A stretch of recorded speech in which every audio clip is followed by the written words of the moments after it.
Welcome to episode 40 of the Cancer Pod. In this episode, we're talking about curcumin. What is it?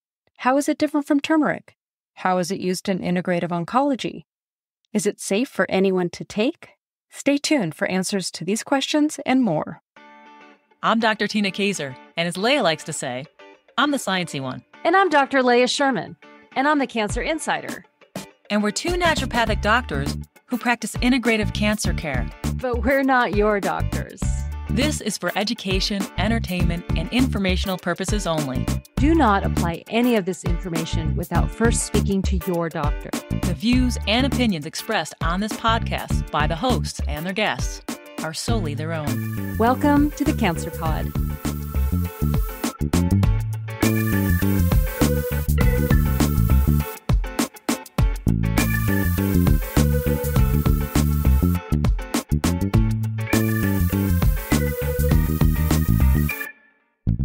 Hello, Tina. Hi, Leah. How goes it? Yeah, it's not bad. I'm kind of get a little faded here. You know, we're pulling a double today. Yes, we are pulling a double recording, but this is an exciting topic. I have a feeling you're going to, rise to the occasion. I don't know. It's a lot like mushrooms. There's information out there. There's some studies out there. There's how it's used traditionally. I don't know. It's a food. It's like mushrooms because it's a food that has been turned into a supplement and marketed. So I don't know.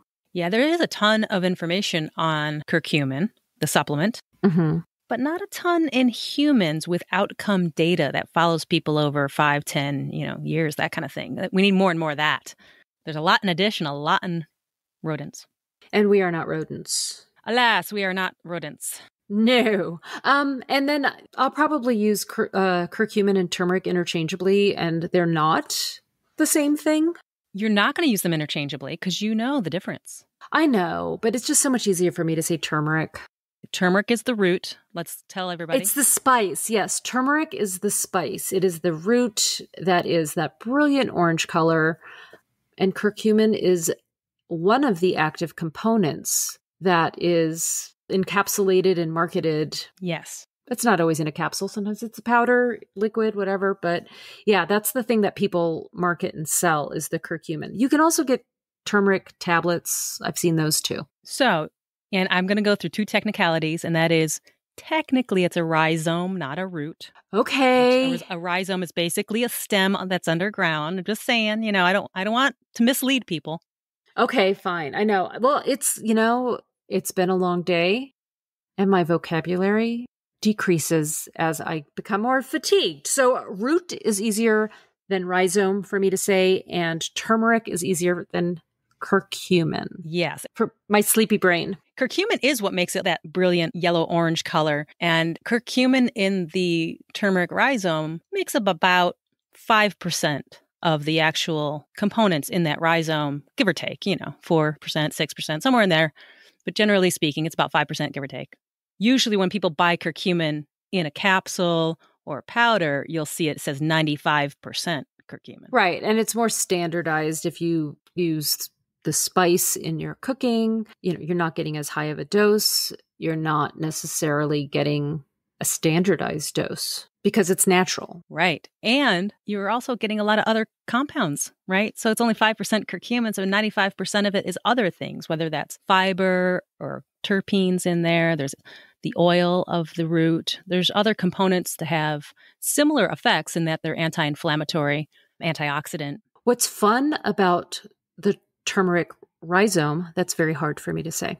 The turmeric rhizome is often sold next to ginger, and they look very similar. And they're in the same family. They're both in the ginger family. I know. That is really cool. Yeah. And, it's kind of interesting because we use ginger as an anti-inflammatory too. So if you are, pulling out a NutriBullet or a Vitamixer and you're putting in some whole foods in there and you use a snip of ginger or a snip of turmeric, you're going to get a similar effect in that its anti-inflammatory action. Yeah. I used to get these fresh vegetable juices made at the cancer center when they had their juicer.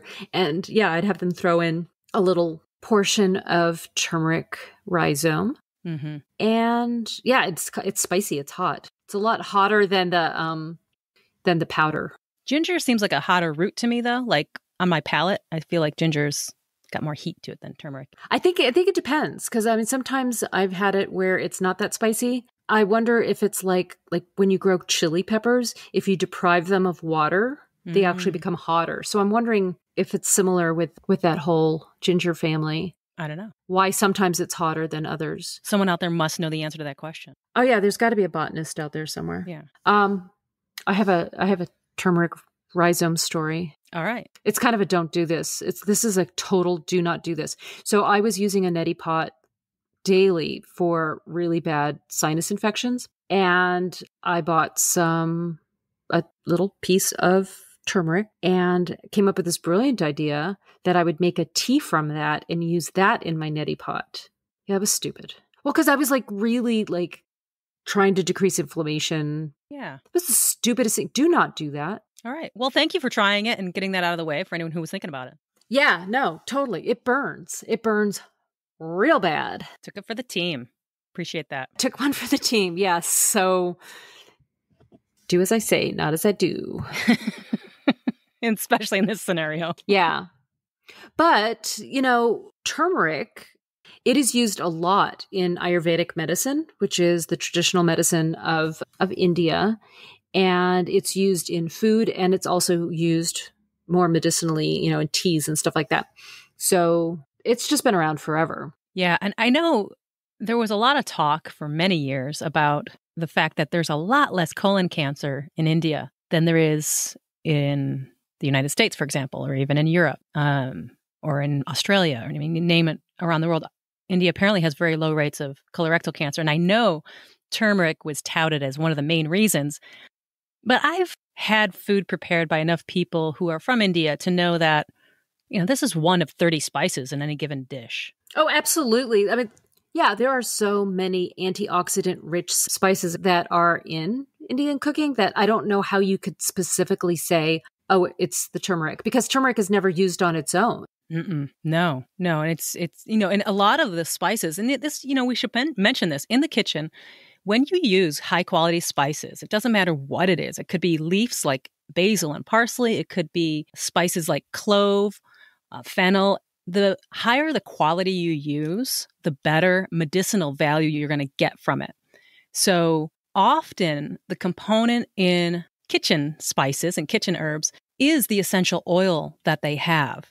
And so if they can be dried, but if they're fairly high quality and fairly fresh, don't use those fennel seeds from, 1998 in the back of your cabinet kind of thing. The closer they are to being a really high quality, fragrant spice or herb, the more anti-inflammatory effect you're going to get from it, because most of the time it's in the essential oil of the plant, which you're smelling, which gives those plants their characteristic smells. Yeah, I think that's a really good point that, people tend to think that certain things in the refrigerator, they're going to expire, like makeup and beauty products, those expire. Spices expire. You're going to lose flavor as well as antioxidant, antimicrobial, all the really good properties. Mm-hmm. Mm-hmm. And fresh is great when you can get it. When it's in season or you see it at the store, that's great. A lot of stuff you can use dried and still get benefit though. So just, fresh is always best in our world, but it's not always feasible. And it's a different flavor profile. So at least with turmeric and ginger, you will get a lot more heat using fresh versus dry. So it's just kind of like what your personal preference is too. Mm-hmm. That's a good point. So I think a lot of people know of it as anti-inflammatory. There are a lot of patients going through treatment with cancer who ask about curcumin, turmeric. Again, those terms are used interchangeably, even though they are very different things. There are studies showing benefit in patients with Alzheimer's. I think, pain and anti-inflammation is kind of the big thing. Yeah, I think that's true. I think that the claim to fame is mostly the anti-inflammatory effect, which can be useful for pain. I want to get one other technicality out of the way. I don't mean to complicate things. I don't mean to complicate things, but I like to be thorough. Curcumin is not just one compound. I know there are multiple curcuminoids. Yes. There's 3 curcuminoids that occur in the turmeric root. Oh, you said root, rhizome. Yes, it's true. In the rhizome. I know we do say root, even though technically it's not. Right? Because it's easier. Yeah, it's easier. But I also know that we get feedback, and I don't want people to say, you guys don't know what the hell you're talking about, calling it a root. So, all right. So it's got 3 different curcuminoids in it, and they all are called curcumin. So I'm just going to leave it there, but technically it's 3 chemical compounds that make up curcumin. Again, just getting the technicalities out of the way. It's meaningless for the end user. I just want to make sure that people realize that we aren't completely just, reading something online and reporting it on our podcast, that this is something that we've studied for 20 years or so. So when somebody buys a curcumin supplement, are all 3 curcuminoids in there, or is it one specific curcuminoid that is used over another? There's one that's used most. The D-methoxycurcumin form is the one that's most commonly synonymous with curcumin.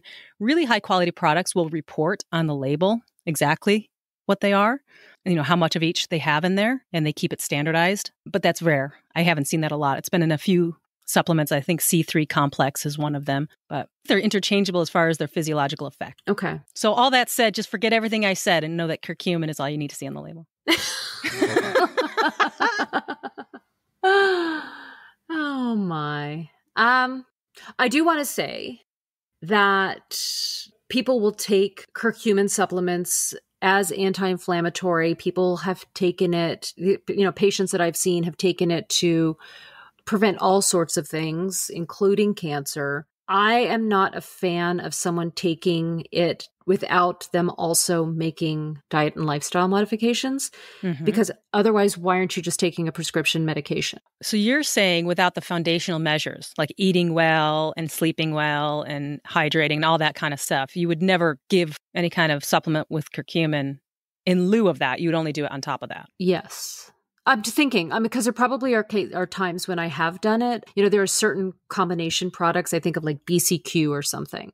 And I'm not waiting for somebody to make all of their diet and lifestyle changes, but I want them to be doing that as well, because otherwise, why not just take an NSAID?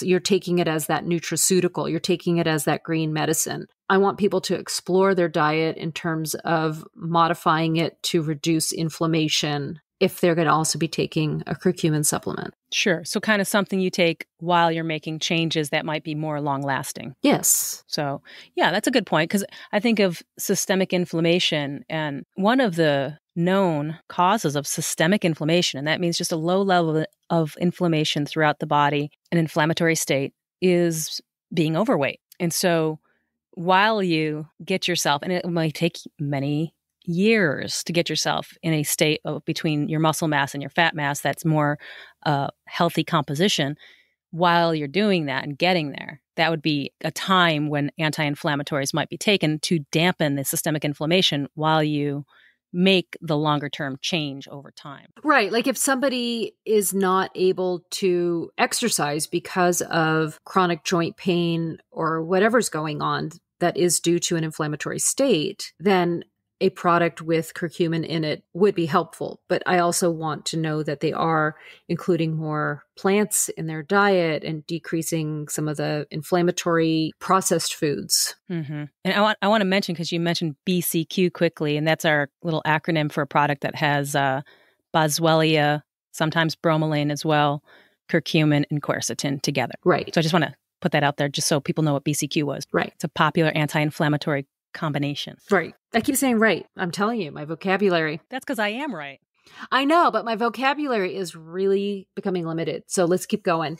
So there is a lot of research with using curcumin, and a lot of that research is controversial. What's happening in a lot of science, and we're going back and looking at specifically image manipulation that's happened in many reaches of science, not just medicine, science. And it's a big problem out there. So curcumin is no exception. Yeah. So there was a specific researcher at MD Anderson? 2 researchers at MD Anderson. Oh, there were 2 researchers at MD Anderson who fudged data. And so a lot of those studies were retracted. But then you still find people quoting these researchers. It's unfortunate because, one of them was Bharat Agarwal, and there were 65 publications in question. I don't know, a couple dozen got retracted, couple dozen went under corrections. I don't know. There was a lot of duplicate images, clearly fudged. What happens is sometimes it's an honest mistake and sometimes it's fraud. So I don't know what it is in his case. But there are large labs, and what happens is the people sitting at the bench doing the actual experimentation work sometimes will fudge stuff, and the head of the lab may or may not know about it. So there are cases, and I know of some, where even people who were granted high prizes in science and medicine, we found out their data was fraudulent. And this isn't to call into question all of science. It's just to say there has been an interim here of about, I would say, 10 to 15 years where there's been so much pressure to publish and so little policing of the actual data. We've kind of hit a peak of this, I think. I think it's going to get better and better because what they're using now is artificial intelligence to scan the information at many journals now to make sure there is no duplication of data, there's no cutting and pasting, there's no manipulation in the images. And I think that everyone's more aware of it now too. So this all started back in, 2012 with Bharat Agarwal. So that's 10 years ago. And if anything, it's improving now, finally, because of so many scientists speaking up and so many retractions having to happen in the last 10 years. And don't you have like a widget on your computer that alerts you if something has been flagged? Yeah, there is an extension you can put on your Chrome browser, and I'm sure other browsers as well, called PubPeer. And PubPeer is basically, after something gets published, if anyone out there has suspicion about a publication and says, wait a second, figure A looks a lot like figure B, or column 2 looks like column 1, or your stats don't make any sense, it's a public forum where scientists can go in and address the authors and say, this doesn't add up, what happened, or it sure looks like your two images are alike, or whatever. And it's completely public facing. And the authors have a chance there to answer. So you can send it to the actual publication, like if it's in the journal Cell or Science or Nature or whatever, academics people can send in their letter and say, this doesn't make sense. The problem was no journal really wants to turn around and retract papers. It doesn't look good for them. So PubPeer. Peer pub sounds like a bar that you hang out with your buddies. Yeah. Or it's a pub on a pier. You go fishing. It's spelled P-E-E-R. I know. Okay. So in any case, this is a public forum where on the extension on my browser if I am looking at a paper online on Chrome, there's a bar that comes across the top and says there's comments on this paper. So I can click over and see what the criticism has been. And if it's damning, then I know that paper is not a good paper. Sometimes it's some trivial piece, but sometimes it's a pretty damning piece. Like there was one on a ketogenic diet review, and they went down the citations and said, this citation doesn't say what you said it said. This citation completely has nothing to do with your topic. Just kind of really ripped it to shreds. And it was useful for me because that means that paper's not good. Yeah, no, I need to put that extension. But yeah, I just did the Google, and it's PubPeer, all one word. PubPeer, not where you get a Guinness. Wait, is that really what it is? Hold on, let me look again. How did I just forget from what I was looking at? Pure Pub. Hold on, maybe it is Pure Pub. See? It's hard. The more you say it, the less clear it is. No, it's PubPeer. It's PubPeer. Oh my gosh. Publication peer review. Oh my goodness. Okay, so I'm going to download that extension because that sounds awesome. People snitching, but for a good cause. Exactly. Okay, so let's take a break, and we're going to come back, and we're going to talk about how curcumin and turmeric is used in integrative oncology, maybe where some of the research is at, and, maybe we'll go into a little bit more difference between curcumin and turmeric. All right. See you on the other side.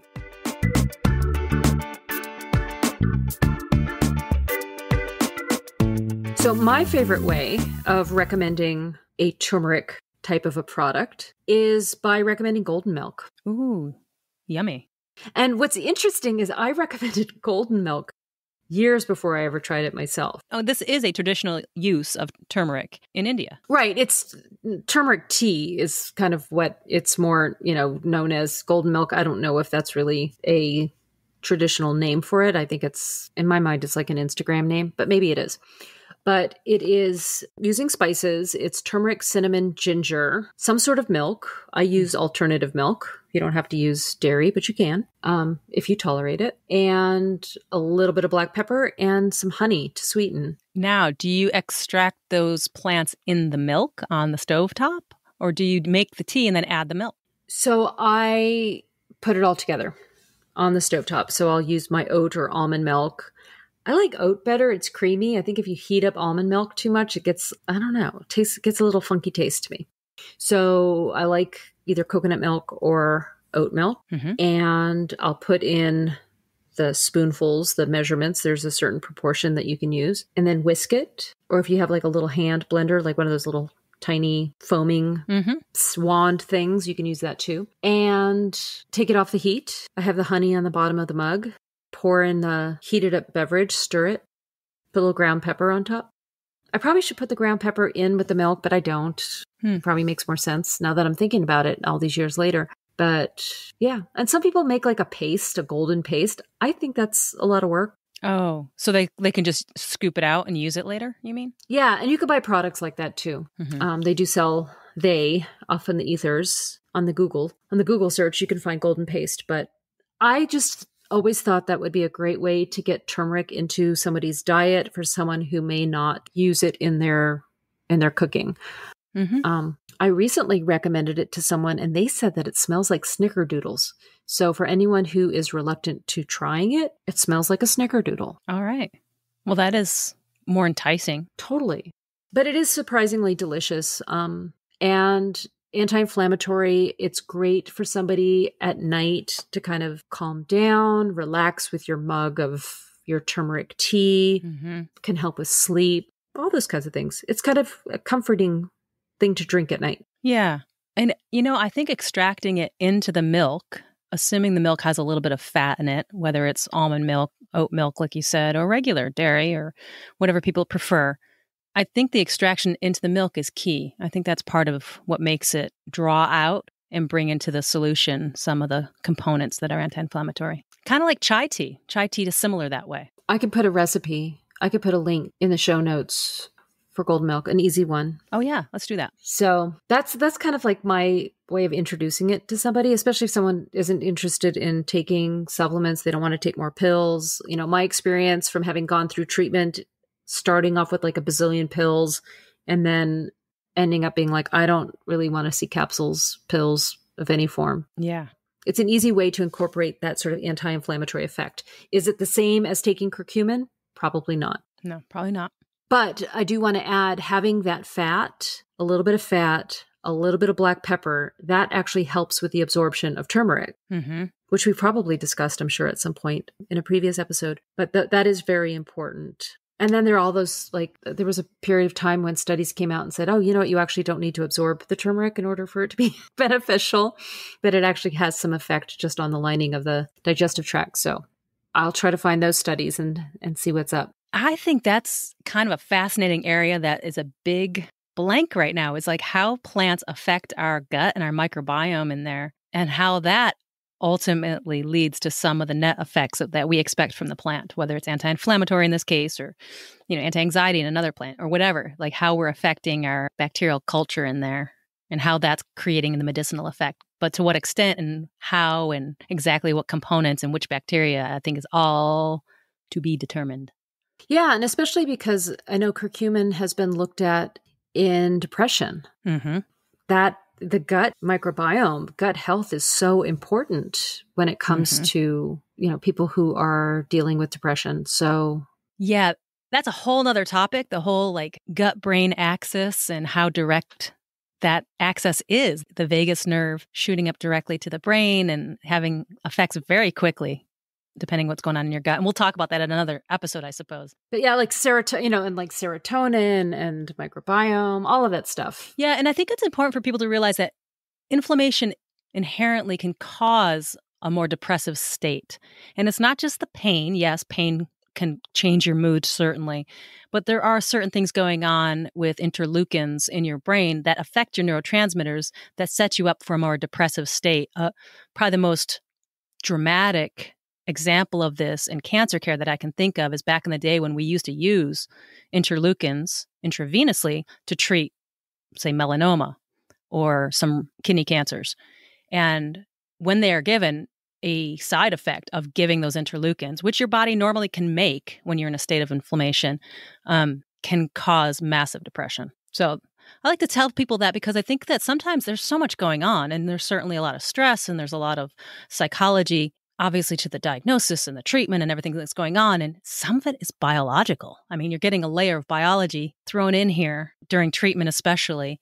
Your body is in a state of inflammation during treatment that you haven't probably seen before. So back to your depression, I think that the curcumin lowering some inflammation can be helpful, not just for pain as an anti-inflammatory, but maybe mood stabilizing for some people where that's an issue. And like at what level is it working? Is it reducing the inflammation? Is it affecting the microbiome? Or is the answer yes, So, oh my God, my brain is farting. Okay, so let's talk about how curcumin is used in integrative oncology. So there are some studies that have shown its use with various chemotherapeutic regimen with specific cancers.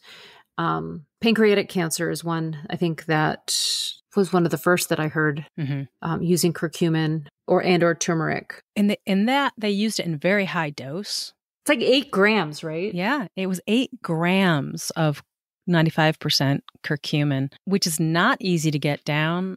I bought a 25-kilo barrel of curcumin back in the day, and I'd put it in jars by myself, trying to get people to, get a high dose in. And I had a lot of people do very clever things, mixing it with, ice cream and getting that and dosing it from their tub of ice cream to get it down. And there is some reason to think it has some anti-cancer action at extremely high doses, but getting those doses down in humans is very difficult. And it can cause stomach upset. I mean, the amount that you would have to take in turmeric spice would be an outrageous amount just to even get close to what one would need, taking curcumin capsules.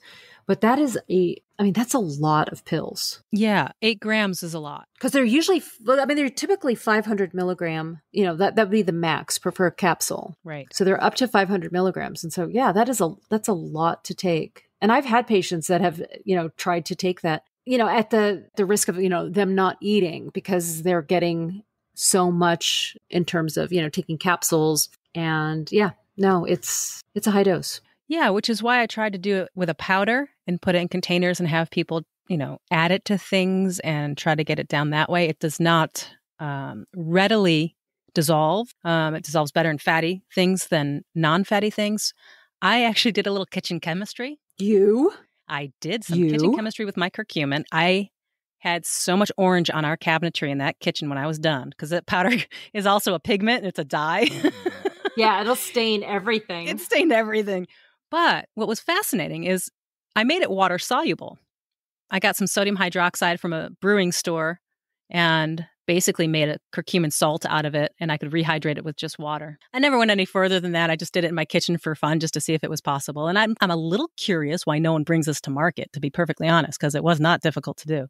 And you just took the powder, added water, and it went right into solution. Oh. So it is doable if you're a chemist and you want to do some kitchen chemistry. It can be done. I don't know if it's worth your time and effort. And there's certainly no studies on that curcumin salt, which is basically a salt in the end. It turned very orange, or should they dark orange, almost red, because I had to use sodium hydroxide, which is very basic. So it went to the red side of the spectrum instead of the yellow side. But in any case, fun with kitchen chemistry. Fun with food. Well, there is a form, a curcumin derivative, I suppose, that is known as Mariva, and that is being studied as well. And that claims to be 29 times more absorbable. Yeah, that's the claim to fame. Yeah, and so there are some studies out there looking at that too. A lot of the kind of curcumin Mariva studies are looking at it to reduce side effects of certain treatments, whether it's radiation or head and neck cancer, looking at it to reduce mucositis, which are the sores that you get in your mouth and in your throat. Mm-hmm. But yeah, there are, like we were saying, there are some chemotherapies like gemcitabine is one that curcumin has been studied with, FOLFOX and FOLFIRINOX as well. Mm-hmm. Yeah, and there is a water, they call it water miscible form out there, that Curcumin, which I'm not mispronouncing that. It's Curcumin, Curmin, which is weird and very much a tongue twister. In any case, you can open that up into water. And the other one that I use is called BCM 95, and that has some of the essential oils from the whole root in it. And those essential oils do make it a little bit more absorbable, but it's also closer to the whole root, which I like, right? It's not just an isolate of curcumin. It actually has some of the other components from the root that also have anti-inflammatory effect. I'm not a huge Mariva / curcumin phytosome is what they're naming it now, I think. Curcumin phytosome is Mariva. I'm not a huge fan because there's not a lot of curcumin in it. I want to say 250 milligram capsule is 80 milligrams of curcumin. And most of the molecule is the phytosome, because phytosomes are very large. And so I think that's always been my hesitance with it. I know there's a little bit of research out there on it. And the one that's water miscible, that Curcumin, is one that I use when I think people have trouble absorbing fats or absorbing things that are fat soluble in general. So that might be someone without a gallbladder. It might be somebody with more pancreatic issues. Somebody who just has absorption issues in general, malabsorption, I might go towards the water miscible one. But other than that, I try to just use the 95% cleanest source I can. Ideally, it's an ethanol extract, which means it's just alcohol, right? Because you can extract curcumin from a turmeric root with some nasty compounds, and they used to do that. A lot of chlorinated compounds will pull it out, and if they do it cheaply and they don't check afterwards, you can end up with some of that solvent that they use to pull the curcumin out in your capsule. And so I'm a little leery of that, so I prefer an ethanol extract.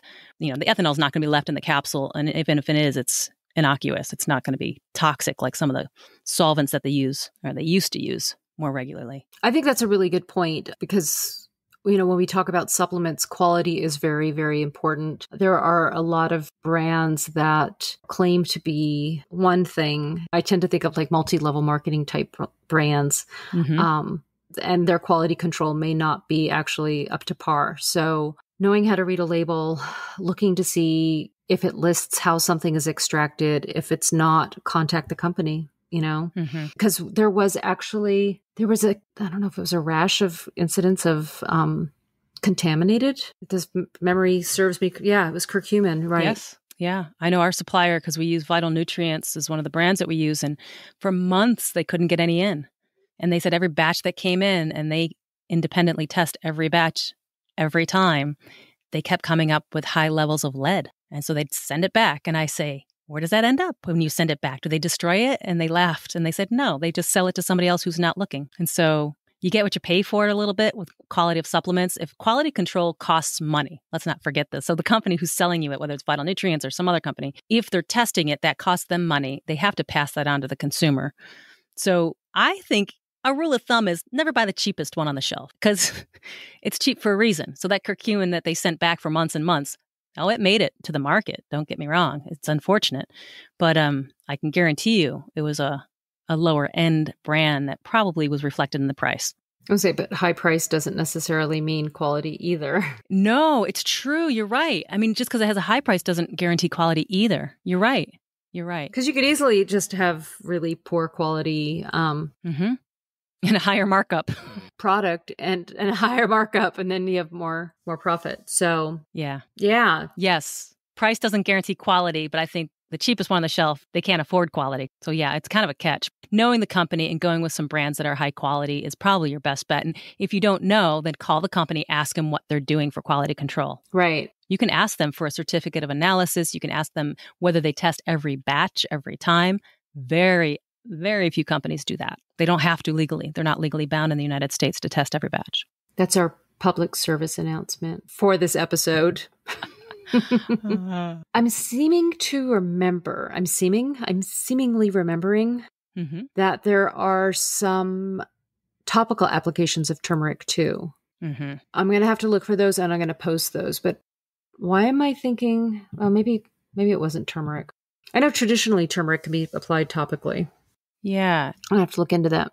That's interesting, because I think of it also as a pigment. So you do have to be careful if it's a deeper wound. I think that pigment could stay. Oh, I wasn't thinking wounds. I was thinking like for like hand-foot syndrome. Oh, okay. Like using it either as a prevention, like with Xylota. I know that there's a study out there. I'm going to look for it and I'm going to post it in the notes. I'm not quite sure what became of that. But it's somewhere in the archives of my brain, and that's why it came out. So sometimes I just go with it. All right. So anything else that we're going to add? We talked about absorption. We talked about a little bit of some of the regimens that it's been looked at. Or should we just come back and talk about interactions? Yeah, let's come back, talk about interactions a little bit, and then wrap up. Okay, perfect. Curcumin is a polyphenol and is considered an antioxidant, both by squelching free radicals directly and by increasing antioxidant enzymes inside cells. Alrighty, we are back. So, cautions and contraindications with using curcumin/turmeric. The big one I think of is if anybody has any sort of bile duct obstruction, to be very cautious. Yeah, because it's considered a cholagogue, which means that it helps the movement of bile into the small intestine. So yeah, you don't want to do that. If there's any kind of blockage or any reason, you don't want to go that direction. I'm also cautious when patients, if they're taking it, if they have elevated liver enzymes, I immediately have them stop taking it. It may not be the curcumin, but because of the way that curcumin acts, it can either induce or inhibit liver enzymes. And so if drugs are, when drugs, I'm not going to say if, because they are metabolized through the liver and, make use of these enzymes, I just take curcumin out of the picture. It most likely is something else that's doing that, but I don't want the curcumin there. Yeah, I often dance around the chemo too. So if the chemo is working for 3 days, I won't give it for those 3 days. If it's working for a week, I won't give it for that week. I often dance around the chemo with the curcumin. So yeah, I do it a little bit because of the unknown, not because of the known, because we don't know the interaction of curcumin with all the various drugs. To be honest, I don't think it's so important that it has to be taken alongside any chemo. So I call it dancing around it because chemo is only effective for a short time generally. So while it's supposed to be effective, I just lay off most plants in general, unless there's some reason I think a plant is indicated, but that's not common.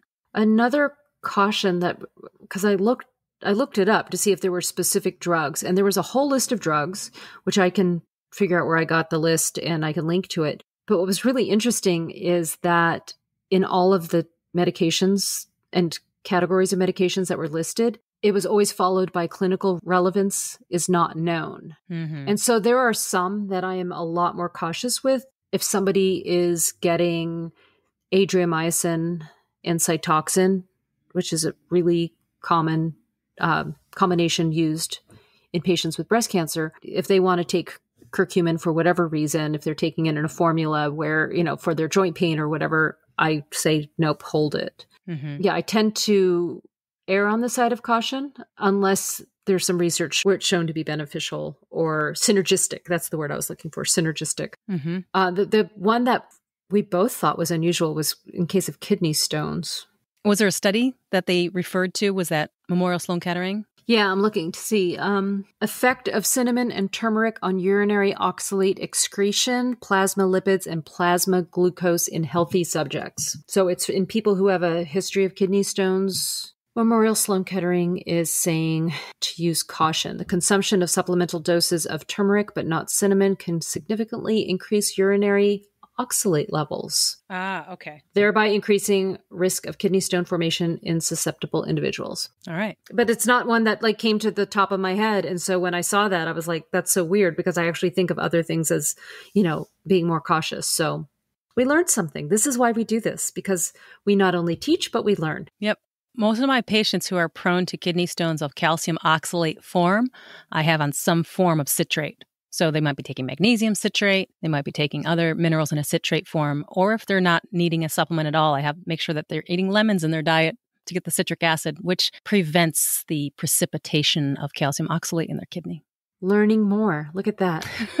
I also did a quick perusal to see if there were any interactions with labs. And there was some sort of an assay. And then I was like, what is this assay for? And it didn't seem clinically relevant. So I left it out of my notes. So there really aren't labs. It's not like something like vitamin C where you have to be cautious with certain labs. There was really nothing with curcumin. Right. But, because there are so many questions as to whether it is helpful or not, definitely see a provider who is very knowledgeable. Don't just start this because you heard about it on a podcast. Please. Right. Please. Thank you. Thanks for listening. Good night. No. I can't think of anything else. I'm thinking other cases where I've used large doses besides pancreatic cancer. I've done it in people with ongoing cancers, but I'm trying to get them up to that huge dose, and it's very difficult to do. Most of the anti-cancer effects with curcumin were at doses that we just can't quite reach in humans without doing like an intravenous direct dose of curcumin, which some people have done out there. I have not, because I feel like that's beyond my scope of practice, and it should be in an experimental research setting. But that said, I have done the powder or high dose with people with very early stage smoldering multiple myeloma. And I've done it in chronic lymphocytic leukemia, CLL, pancreatic, as I mentioned. And more often than not, I would combine it with other anti-inflammatories like Boswellia, more likely than using it as a single agent. I don't use it as a single agent a ton of the time. That's it. That's my last thoughts. Oh, I like the idea of, it being used as part of a combination. I mean, that's kind of how ginger, no, it's licorice. Never mind. I was gonna say ginger. Well, I think ginger is used that way too. Like it's like a synergizer, but so is licorice. Licorice is also used as kind of a synergizer. Is that a word? Mm-hmm. Yeah. I'm making up words. Oh, it's a real word? Okay. No. Licorice is harmonizer. Harmonizer. Harmony. I am loopy. But we should do an episode on Boswellia. Mm-hmm. I do love Boswellia, but yes, I digress.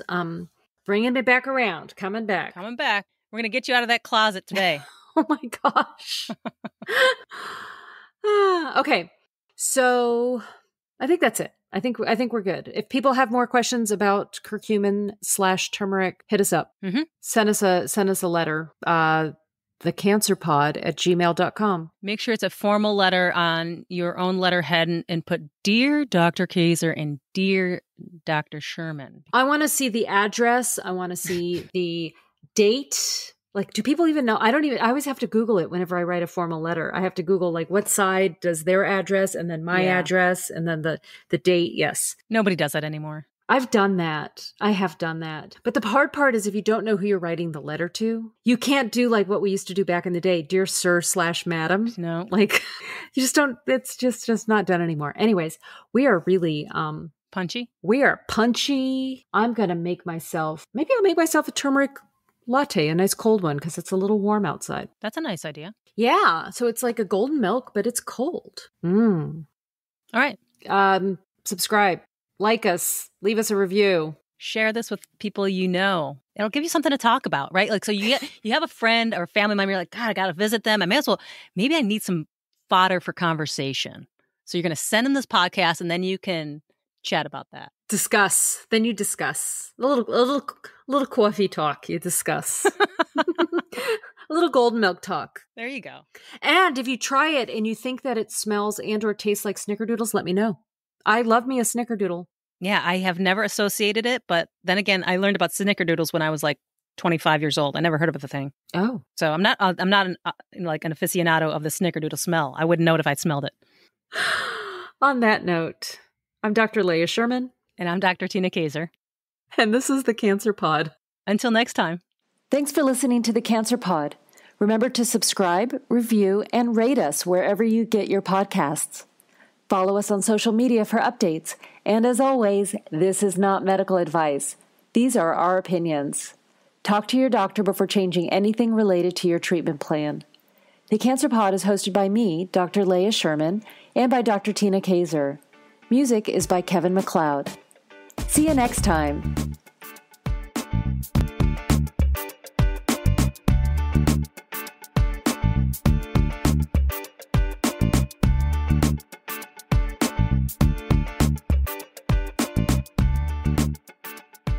in my head. Turmeric, turmeric, turmeric, Snickerdoodle.